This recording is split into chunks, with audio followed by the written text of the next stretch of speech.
Katika kaunti ya Bungoma wana kila sababu ya kutabasamu. Hii ni baada ya kupata maji safi yaliyofadhiliwa na wakfu wa Nandalwe. Eneo bunge hilo limetambulika sana kuwa na visa vya ukosefu wa maji, na kwa sasa wana matumaini kwamba tatizo hilo limezikwa katika kaburi la sahau. Mwandishi wetu Sostini Wanji na taarifa hiyo.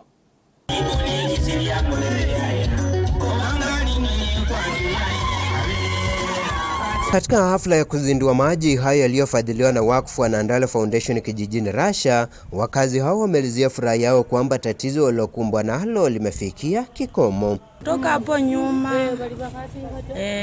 tulikuwa tunaumia mambo ya maji, mambo ya stima, lakini vile tumepata mtoto yetu mtoko, huyu kijana anayeitwa Moses Wanjala Nandalwe, saa hii miradi yake tumeona, hasa kama maji.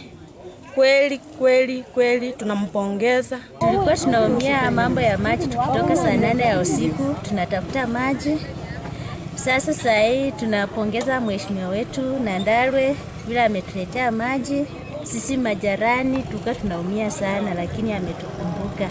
Mke yangu ilikuanga saa 8 ya usiku ananiacha anaenda maji kwa mtoni. Kitambaa rudi sijui atakuwa ameenda maji ama ameenda. Aidha wamedokeza kuwa mradi huu utaokoa fedha nyingi ambazo wamekuwa wakitumia kwa kuyanunua maji kutoka sehemu mbali na nyumbani. Mimi si kuanga naoga kwa sababu maji huku wanapima tu, hakuna vile tunaweza pata maji.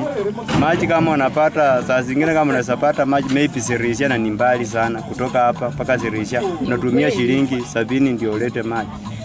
Mpira 10 unanunua shilingi 200. Sasa tumefurahi vile mheshimiwa Nandalwe ametuletea maji eneo hili, tumefurahi zaidi, na hii maji itatufaidi sisi wote eneo hili lote, kwa sababu hii maji unachota tu free, hakuna kuuza.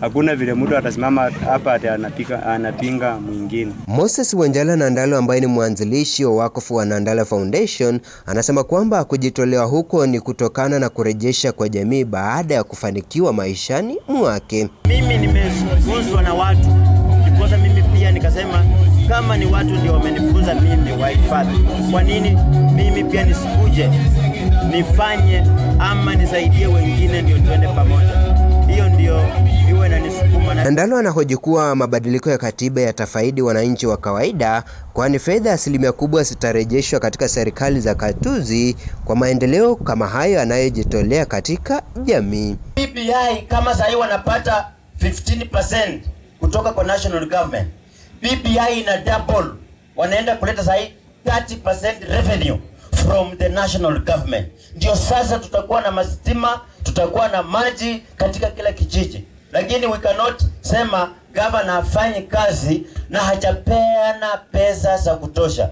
Sostini, TV47, Bungoma.